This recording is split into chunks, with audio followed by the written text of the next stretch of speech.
आनंद झाला आनंद. अरे बाळ तुला आनंद झाला बापाच्या जबाबदारीचं चिंता करू नका. मी एवढा हसत नाचत आलो त्याच्या मुलाशी कारण आहे. कारण मी माझ्या बापाच्या पवित्र चरणाला हात लावून शपथ घेतली. मरेन तो बापासाठी, जगलो तर बापासाठी, पण राजाला 100वा यज्ञ पूर्ण करायला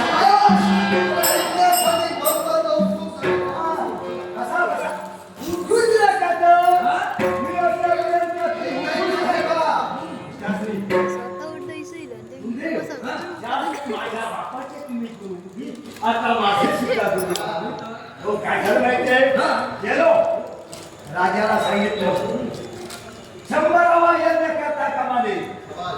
त्यानं मला काय सांगितलं याच्या अगोदर तुझा बाप आला तुम्ही नाटक बघून गेले पाहून गेले नाही मी आता दोनच झाले बापाला सुद्धा सांगितलं 100वा यज्ञ थोडंसं ह्याच केले बोलता बोलता दोघांचा वाद झाला. संघर्ष झाला. त्यामुळे संघर्षात तुझ्या बापानं पाऊल मागं घेतलं. सैरावयाला पाहून गेला.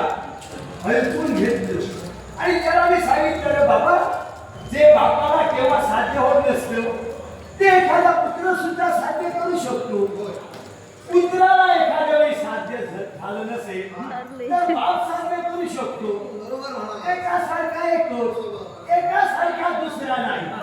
बोलता बोलता वाद वाढत गेला.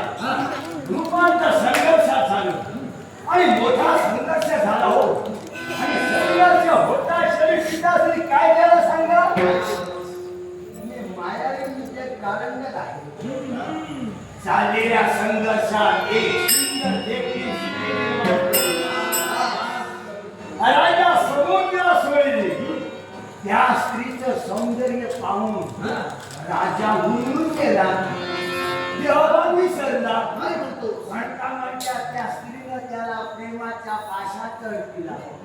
म्हणता त्या स्त्रीच्या नादी लागला. म्हणेपर्यंत स्त्रीची इच्छा सर्व मान्य करू लागला. ती सुंदर स्त्री म्हणाली याच्यापेक्षा प्रेमाला रंग चढला पाहिजे तर थोडं घेतलं पाहिजे. काय असणार राजाला तेही मान्य केलं आणि मधुरेच्या आहारी गेला. म्हणेपर्यंत राजा डोलू लागला. डोलता डोलता काय झालं सांगा. कोणत्या प्रेमाला रंग चढविता चढविता